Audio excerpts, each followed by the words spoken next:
राजराजेश्वरी परम्बा को नमन करते हुए हम श्रीमद् देवी भागवत में प्रवेश करते हैं।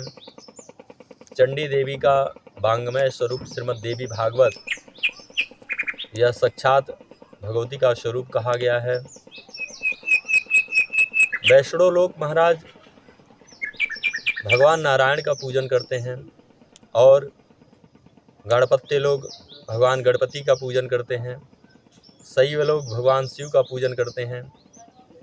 शाक्त लोग भगवती परम्बा का पूजन करते हैं। लेकिन मूल रूप से देखें तो सभी शाक्त ही हैं। कहेंगे कैसे महाराज? भगवान नारायण का अकेले पूजन नहीं होता है। ओम लक्ष्मी नारायणाभ्याम नमः, लक्ष्मी के साथ नारायण का पूजन होता है। ब्रह्मा जी का पूजन सरस्वती जी के साथ होता है, हिरण्यगर्भाभ्याम नमः। पुनः इंद्रादि देवताओं का पूजा सचिपुरंद्राभ्याम नमः। सिद्धि बुद्धि सहिताय श्रीमन्महागणाधिपतये नमः। मूल रूप से महाराज सभी लोग शाक्त ही हैं, सभी लोग भगवती के ही अनुयायी हैं। इससे यही सिद्ध होता है कि परम्बा के बिना आप कोई लक्ष्य को प्राप्त नहीं कर सकते हैं। लक्ष्मी के बिना भगवान नारायण का पूजन नहीं करेंगे, उमा के बिना महेश्वर का पूजा नहीं करेंगे, सिद्धि बुद्धि के साथ ही गणपति जी का पूजन होता है। ऐसे सभी देवी देवताओं का पूजन उनके पत्नी के साथ ही होता है। और हमारे हिंदू ही नहीं, मुसलमान, जैन इत्यादि बौद्ध जितने हैं, सभी लोग मूल रूप से सनातन का ही अनुयायी हैं। लेकिन आज यह भारत का ही नहीं, विश्व का दुर्भाग्य है कि सब लोग अलग अलग मत मजहब बना चुके हैं, अपना अपना संप्रदाय का नौटंकी चला रहे हैं।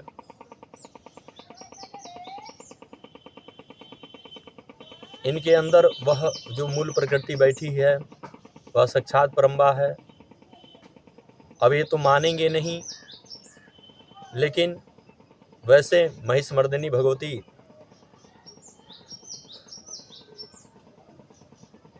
हमारे बीच सबके अंदर विराजमान है।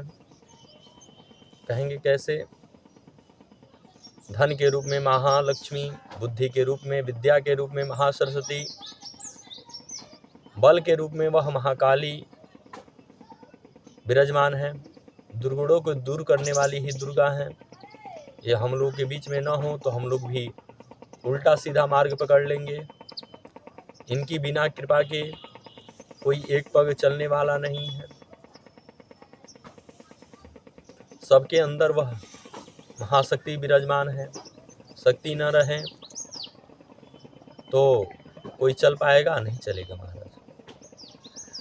वो कहें क्यों नहीं, मुसलमान, बौद्ध, जैन, कोई भी संप्रदाय के हों, उनके अंदर शक्ति निकल जाए तो वो कोई मतलब का नहीं बनता है।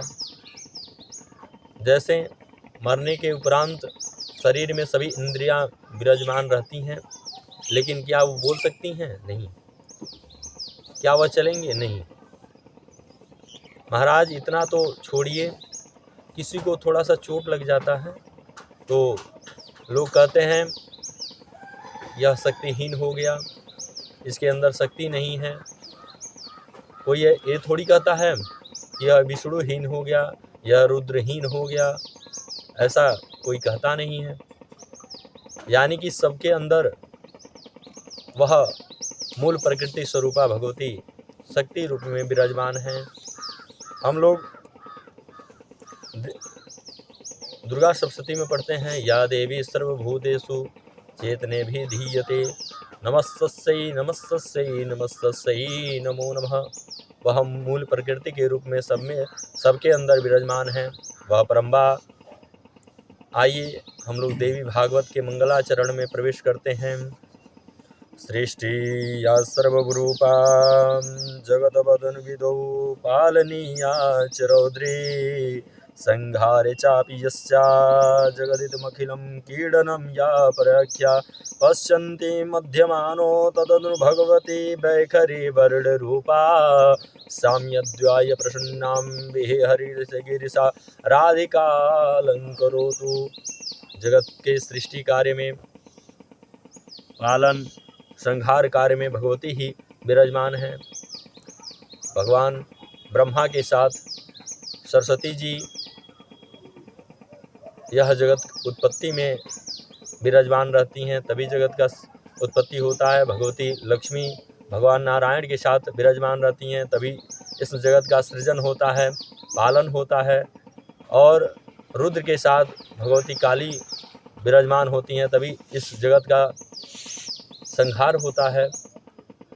महाराज, सभी देवताओं को तो हम लोग त्रैवाणियों में उपासना करते हैं, त्रैवाणियों से उनकी गाथा का गान करते हैं, लेकिन इस परम्बा जगदम्बा को इसके बाद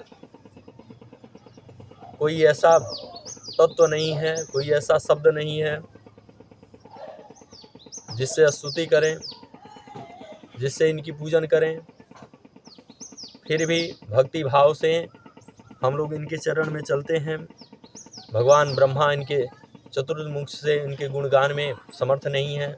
भगवान शिव पंचमुख से इनके गुणगान में समर्थ नहीं है।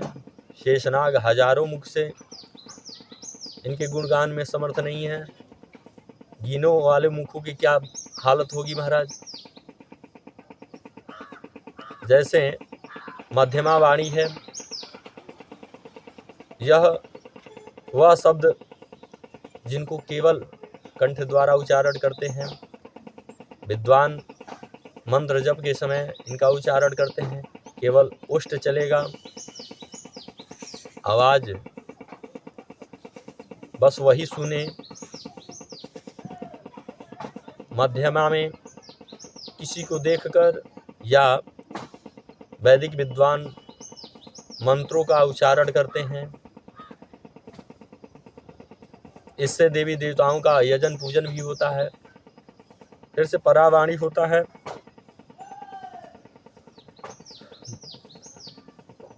परावाणी से वह ब्रह्म तत्व को ऋषि मुनियों ने जाना। परावाणी सबके भीतर नहीं होता।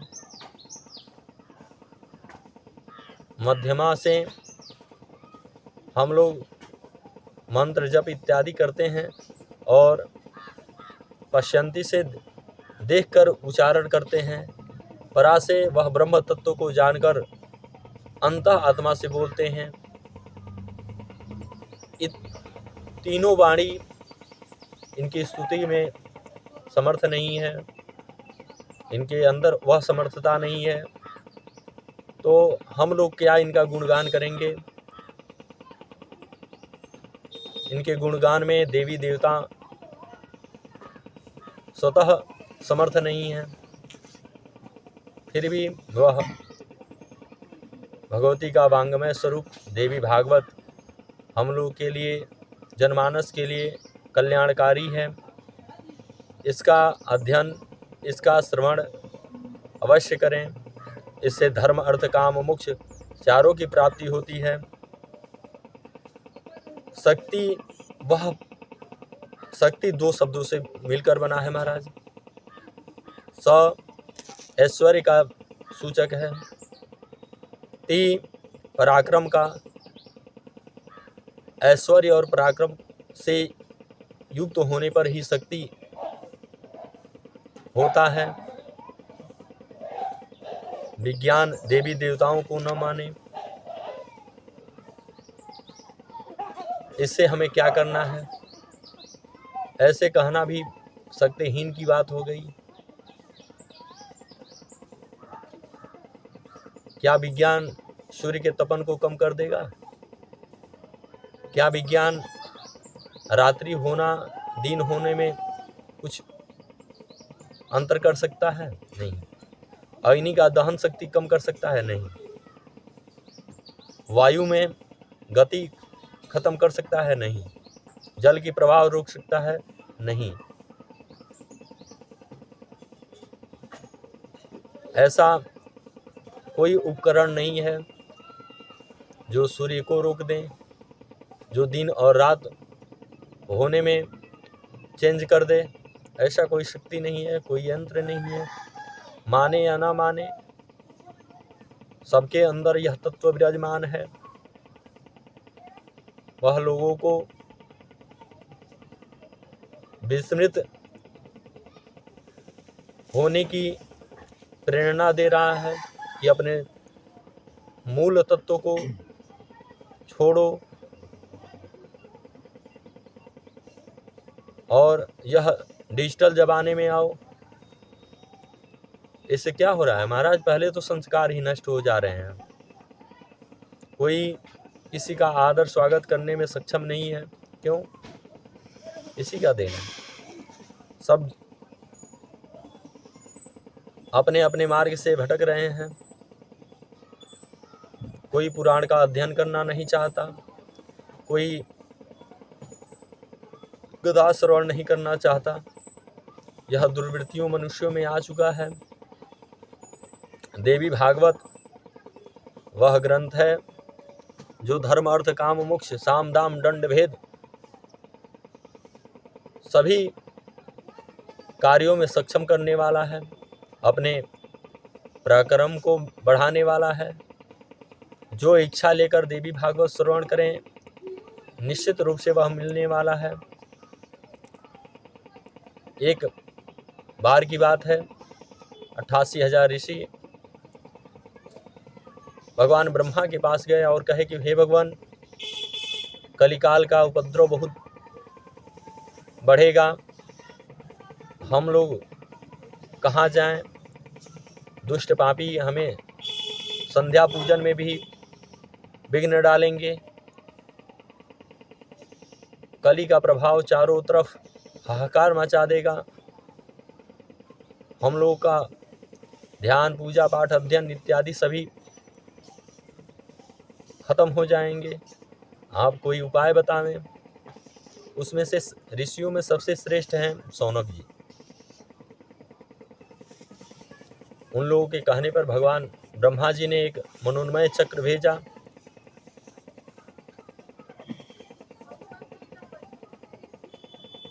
वह चक्र जाते जाते उसका नैमिष्य जहाँ समाप्त होगा वही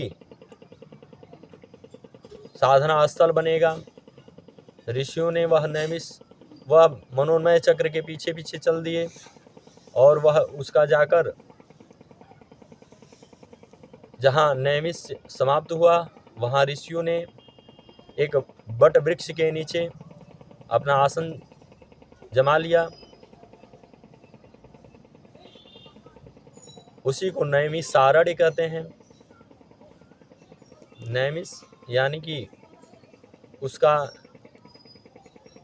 शक्ति श्रीहीन हो गया, और अरण्य जंगल को कहते हैं।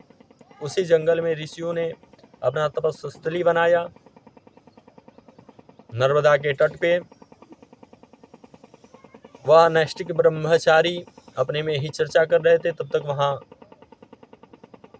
व्यास शिष्य सूत जी पधारे। सूत जी कौन है? लोमस ऋषि इनका नाम है महाराज।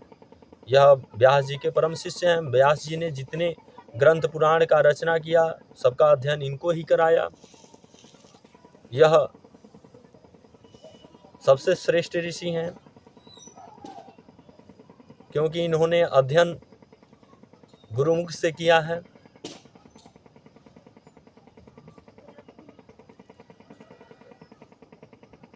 सूत जीव समावहिरि त्वं श्रावयसि हनः कथा मनोहरा पुण्या व्यास शिष्य महामते। हे व्यास शिष्य, आप दीर्घायु हों, आप यशस्वी हों, ऐसे पहले ऋषियों ने आशीर्वाद दिया और कहा कि आप आसन ग्रहण करें। उसके बाद से वह देवी भागवत की चर्चा के लिए शौनक आदि ऋषि बोले, हे महामन, हमें वह गाथा सुनाइए जिससे सुनने के बाद हमारे मन की सभी इच्छाएं पूर्ति हो जाएं। सूत जी बोले कि यह जगत कल्याण के लिए आप सभी ने बहुत ही श्रेष्ठ प्रश्न किया है, क्योंकि कलयुग के मनुष्य साधना में, तपोबल में क्षीण रहे होंगे और उनके कल्याण के लिए आप लोगों का प्रश्न बहुत ही अच्छा है, क्योंकि अभी तक जो ग्रंथों का हमने श्रवण किया है वह ग्रंथ सभी केवल मोक्ष के उपदेशक हैं, वह केवल मोक्ष देंगे। लेकिन धर्म, अर्थ, काम, मोक्ष चतुर्थ पुरुषार्थ को प्रदान करने वाला यह देवी का वांग्मय स्वरूप देवी भागवत ही है।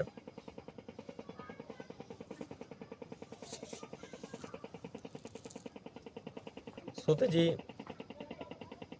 कहे कि हे ऋषियों, सभी पुराण, सभी तीर्थ, सभी दान, सभी व्रत तभी तक गर्जना करते हैं जब तक श्रीमद् देवी भागवत मनुष्य नहीं श्रवण करता। यह बहुत अच्छे ही पुण्य देने वाले हैं, लेकिन कब तक? जब तक मनुष्य देवी भागवत का श्रवण नहीं किया। कुंभ स्नान इत्यादि सभी तीर्थयाटन करने के बाद मनुष्य कोई पुत्र मांगता है, कोई धन मांगता है, कोई कुछ मांगता है, कोई कुछ मांगता है, कोई मोक्ष मांगता है।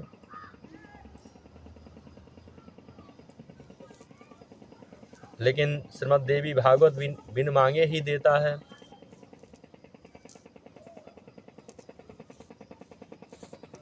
तावत् गर्जन्नि तीर्थानि पुराणानि व्रतानि च यावन् सृज्यते सम्यग् देवी भागवतम नरेः।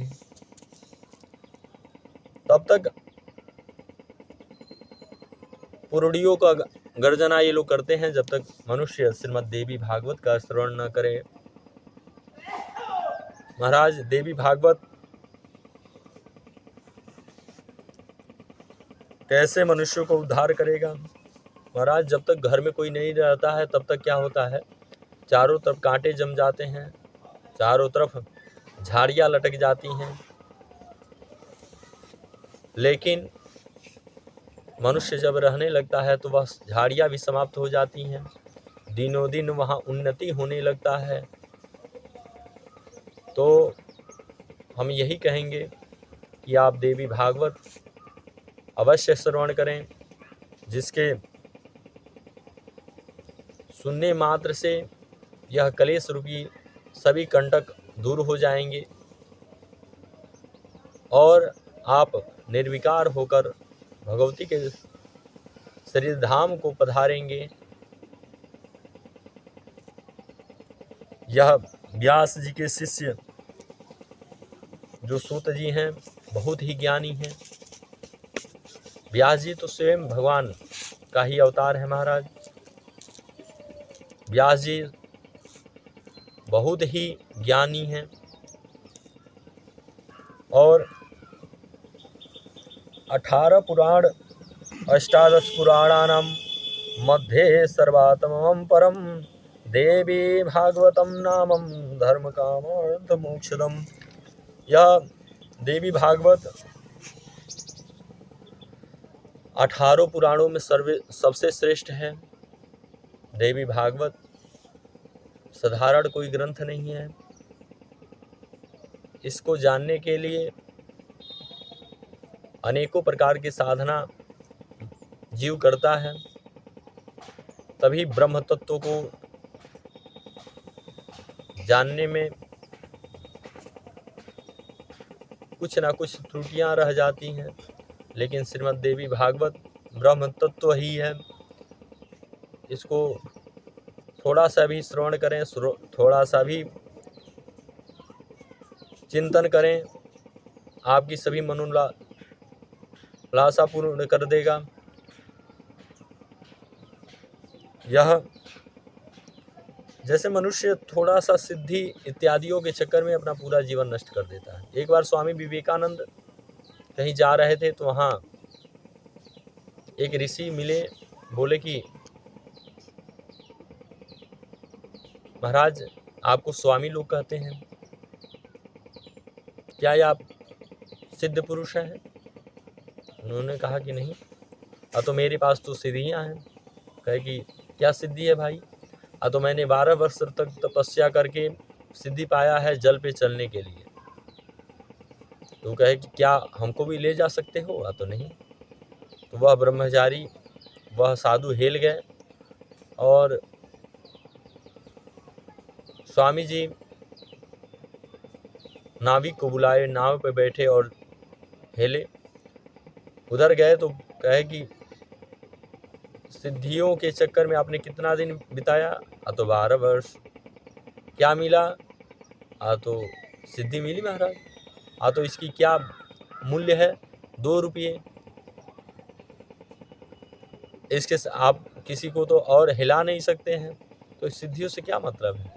तो ऐसे लोग सिद्धियां प्राप्त कर रहे हैं आजकल। सिद्धियां 8 प्रकार की होती हैं: अणिमा, लघिमा, गरिमा, महिमा, प्राकाम्य, ईश्वत्य, वशिष्ठत्व। अब इसका दुरुपयोग संसार में ही दिख रहा है। अब लघिमा सिद्धि क्यों करें महाराज? इसलिए कि छोटा रूप धारण करें, किसी के घर में जाएं, चोरी करके निकल जाएं। वशिष्ठ क्यों करें? तो कोई धनवान व्यक्ति को अपने बस में कर लें, धन का हरण कर लें। ईश्वरत्व क्यों करें? तो हम सबके ऊपर शासन अपना चलाएं। यही सब सिद्धियों का दुरुपयोग है। अरे सिद्धि करना है तो भगवती को सिद्ध करो, जिससे तुम्हारा कल्याण होगा, तुमसे जितने लोग मिलेंगे उनका भी कल्याण होगा। ऐसे कोई सिद्धि के चक्कर में तो है नहीं। सभी लोग अपने भी डूब रहे हैं, सबको डुबा भी रहे हैं। देवी भागवत कैसे श्रवण करें? तो दिनमर्थम तदर्धम वा मुहूर्तम क्षणमेव वा येन शृण्वन्ति नरा भक्त्या न तेषां दुर्गति क्वचित्। लिख रहे हैं दिनर्धम, आधे दिन ही श्रवण करें। तदर्धम, या तो आधे के भी आधे, चौथाई हिस्सा में। या मुहूर्तम, मुहूर्त 48 मिनट। या क्षण, एक क्षण भी श्रवण करें। जैसे महाराज हम लोग कहीं जाते हैं तो वहाँ ट्रेन हमारा 2 घंटे बाद है, तब तक क्या करेंगे? तो कहीं कथा चल रहा है तो वहाँ श्रवण कर लें, समय का सदुपयोग कर लें। कहीं मंदिर पर गए हैं, वहाँ कथा चल रहा है तो एक क्षण ही सुने। अब सुनने में क्या है महाराज, 2 घंटा सुनेंगे, एक क्षण सुनेंगे, तभी भी आपका कल्याण होगा, निश्चित होगा। भक्ति भाव से सुनना पड़ेगा। जैसे एक चोर था, उसको सिपाही दौड़ाए, वह भागता भागता गया, कहीं कथा हो रहा था देवी भागवत का, वहाँ प्रविष्ट हो गया। वहाँ कथा चल रही थी अश्विनी कुमारों का, जहाँ चर्चा आया है कि देवी देवता जमीन से टच नहीं होते हैं। अब उसके कान में पड़ गया, वहाँ से फिर से वह भाग कर निकल गया, इतना ही उसके कान में पड़ा था। और वह काली जी का परम भक्त था। सिपाही पूछे गांव वालों से, तो गांव वाले बताए कि दरोगा जी, इस गांव में वह काली मंदिर पे शनिवार और रविवार को रात में 10 बजे के आसपास में जाता है। दरोगा जी सोचे कि आज उनसे जितनी गलतियां हुई हैं सब उगलवा लेंगे, सत्यता क्या है इसको हम जानेंगे। दरोगा जी काली जी के भेष बनाकर वहीं छिप गए। पुलिस भी छिप गए। वह जब काली जी को पूजा करके निकला तब तक काली रूप में प्रकट हो गए, उनके सामने कूद गए। कहा कि बेटा तुमसे हम रुष्ट हैं। बोले क्यों? हाँ तो तुम गलती जो किए हो वह सही है कि गलत है, कि तुम्हें लोग मिथ्या फंसा रहे हैं। उन्होंने देखा दरोगा जी को ऊपर से नीचे तक, वो समझ गया कि उनका तो पैर धरती पे है। तो वह कहे कि नहीं भैया, हम चोरी नहीं करते हैं, हम मिथ्या आरोप में फंस रहे हैं। दरोगा जी समझे कि अरे ये तो माता जी से झूठ बोलेगा नहीं। एक क्षण भी कथा का सार अगर मिल जाए